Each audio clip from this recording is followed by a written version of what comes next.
महानायकाच्या महापरिनिर्वाणापूर्वीचे 5 दिवस 6 डिसेंबर 1956 रोजी डॉक्टर बाबासाहेब आंबेडकर नावाचे प्रचंड वादळ शांत झाले. भारतीय राजकारणातील आयुष्यभर उन्हात उभे राहून तमाम दलितांना मायेची सावली देणारी कोट्यवधी दलितांची माऊली पोरके करून निघून गेली. पण जाताना भारताला राज्यघटना आणि अशोकचक्राची देणगी देऊन गेली. धर्म नसलेल्या माणसाला धम्म देऊन गेली. आयुष्यभर संघर्ष करून मिळवून दिलेल्या अधिकाराचे जतन करण्यासाठी रिपब्लिकन पक्षाची मांडणी करून गेली. बुद्ध आणि त्यांचा धम्म या ऐतिहासिक ग्रंथाला पूर्णत्व देऊनच आपल्या ऐहिक जीवनाची समाप्ती केली. गुरुवार दिनांक 6 डिसेंबर 1956 रोजी सकाळी 6 वाजता एक पायवशीवर डोक्याजवळ हस्तलिखित कागदाणी काही महत्त्वपूर्ण ग्रंथ, चष्मा, एक इंजेक्शन सिरीज, एक औषधाची बाटली या अवस्थेत माईसाहेबांनी बाबासाहेबांना पाहिले. निद्रावस्थेत बाबांचे देहावसान झाले होते. हे कळल्यावर 7 कोटी दलितांच्या अनभिषिक्त राजाच्या अंतिम क्षणी कुणीही नसावे असे म्हणून जगजीवनराम बाबासाहेबांचे पाय धरून ओक्साबोक्शी रडले. डॉक्टर बाबासाहेब आंबेडकरांच्या शेवटच्या 5 दिवसांचा प्रवास अतिशय व्यस्त आणि भावनिक होता.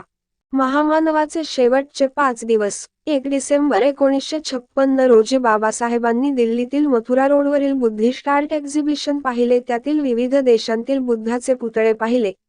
त्यानंतर परत निघताना कॅनॉट प्लेस रोडवरील बुक डेपोत जाऊन 7 पुस्तके विकत घेतले व रात्री उशिरापर्यंत हेच पुस्तके चाळीत राहिले. 2 डिसेंबर 1956 रोजी दिवसभर त्यांनी बुद्ध आणि त्यांचा धम्म या ग्रंथाचे लेखन केले. त्यामुळे दुपारचे जेवण उशिराच घेतले. संध्याकाळी दलाई लामांच्या सत्कार कार्यक्रमात उपस्थित राहिले. यावेळी त्यांनी भारतात बुद्ध धम्माचा प्रसार कसा करता येईल याची चर्चा केली. रात्री परत ग्रंथाचे लेखन केले.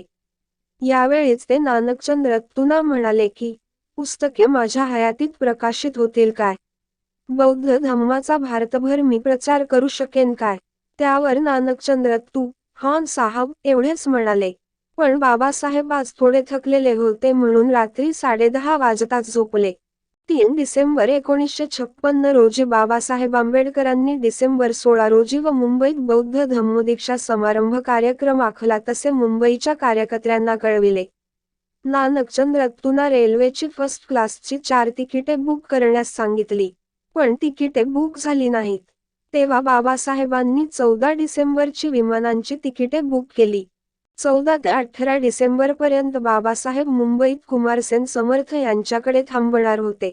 4 डिसेंबर 1956 रोजी रात्रीच्या जागरणामुळे बाबासाहेब उशिरा उठले. पण खूपच थकलेले वाटत होते. 11 वाजता जैन धर्मीय अधिवेशनासंबंधी चर्चा केली. त्यानंतर त्यांनी रिपब्लिकन पक्षाच्या अनुषंगाने थोर समाजवादी नेते एम. जोशी व के. पत्रे यांना पत्र लिहिली. त्याचप्रमाणे भारतात बौद्ध धम्माचा प्रसार करण्यासाठी आर्थिक सहाय्य मिळावे म्हणून ब्रह्मदेशाच्या सरकारला एक पत्र लिहिले.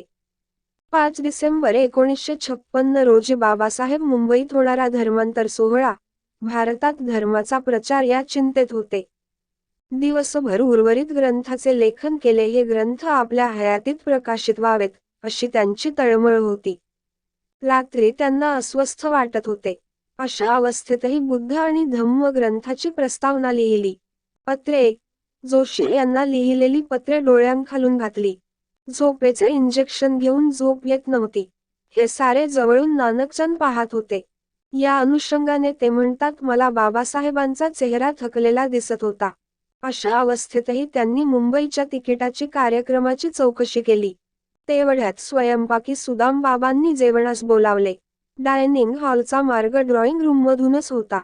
या हॉलच्या दोन्ही बाजूंनी ग्रंथाची खचून भरलेली कपाटे होती. ते पाहतच बाबासाहेब डायनिंग हॉलकडे गेले.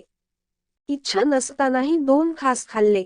ड्रॉइंग हॉलमध्ये आल्यानंतर डॉक्टर बाबासाहेब आंबेडकर डोळे मिटून थोडा वेळ स्तब्ध झाले. एक दीर्घश्वास सोडला. त्यांनी त्रिसरण म्हटले. त्यानंतर नानकचंदकडून मालिश करून घेतली.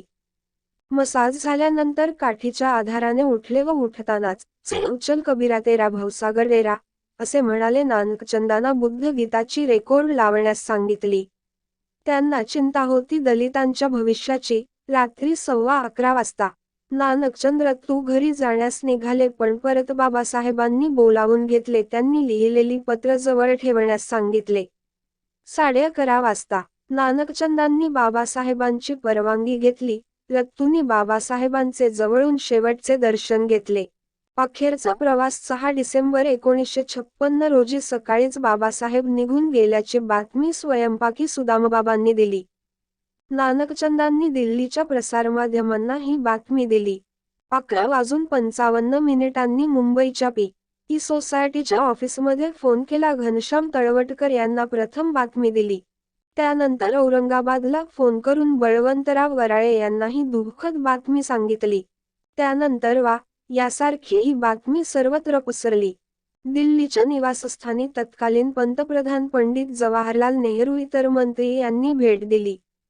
सायंकाळी 4:30 बाबासाहेबांचा पार्थिव देह ट्रकने दिल्ली विमानतळावर आणला. बाबासाहेबांच्या अंतिम प्रवासाची सुरुवात झाली. रात्री 9 वाजता हे विमान नागपूरला उतरण्यात आले.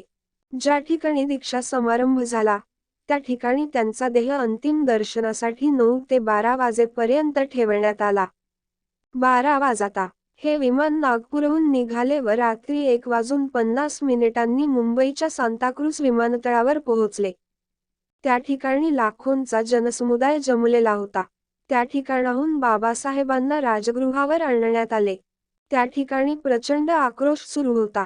अंत्यसंस्काराला जागा दिली नाही म्हणून बाबासाहेबांच्या अंतिम संस्काराची व्यवस्था सुरू करण्याची वेळ येऊन ठेपली.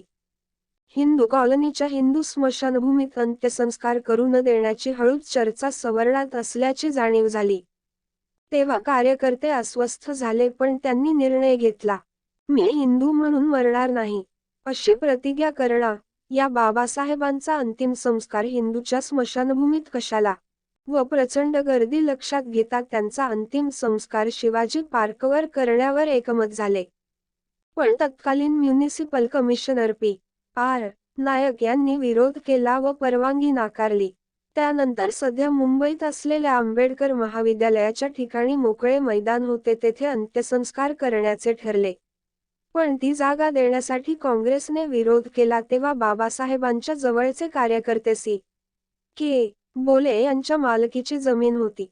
त्या जमिनीवर अंत्यसंस्कार करण्यास सांगितले व त्या ठिकाणी बौद्ध धम्म विधीनुसार भिक्खू धर्मानंद यांच्या उपस्थितीत भदंत आनंद कौशल्य यांच्या हस्ते हा अंत्यसंस्कार पार पडला. ज्ञानाच्या अथांग महासागराला विनम्र अभिवादन व कोटी कोटी प्रणाम.